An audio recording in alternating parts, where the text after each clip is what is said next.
La quarta corsa è un confronto per 5 e 6 anni sulla distanza del miglio.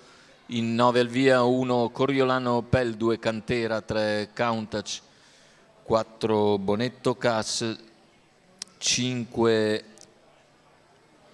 Colorado Spring, 6 Ciclone Tavi, in seconda linea 7 Boconella Run, 8 Belgique Best, 9 Beethoven Griff. Chiusura Boconella Run, Bonetto Casse, Ciclone Tavi, 3 più appoggiati, seguiti anche Coriolano Pelle Countach, macchina intanto che accelera.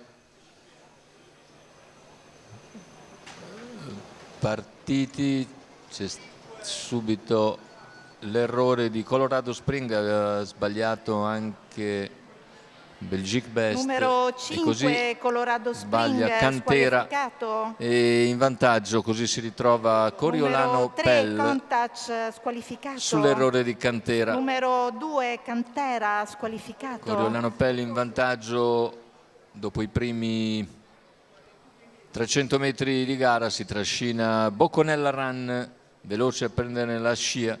In terza posizione Bonetto Cass, poi gli altri cappeggiati da Ciclone Tav, ma molto più indietro.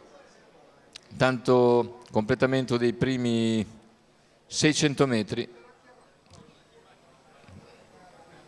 44,5 dice il cronometro ufficiale per Coriolano Pel, che ha in schiena Boconella Run, quindi in terza posizione Bonetto Cass, si rifà sotto anche Ciclone Tav, ma è ancora un paio di lunghezze dalla terza posizione. Poi Beethoven Griff che chiude il quintetto dei superstiti. 1,36 passaggio agli 800 e chilometro coperto in 1,14,9. 500 la conclusione con Coriolano Pel leader, Boconella Run in scia, poi Bonetto Cass cerca di avanzare Ciclone Tav. 400 all'arrivo, il parziale ora in 14,6 con Coriolano che si mantiene in vantaggio su Boconella Run. All'esterno continua nella sua progressione Ciclone Tav, cavalli al completamento della piegata, entra in vantaggio Coriolano Pel, incombe su di lui all'esterno Ciclone Tav, all'interno si lancia Boconella Run.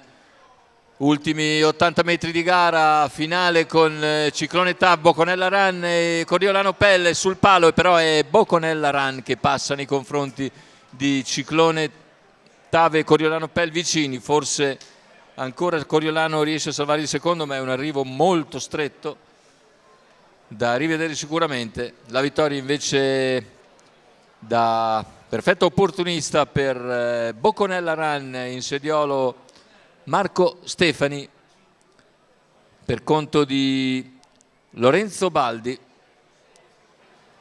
e della scuderia Comstable.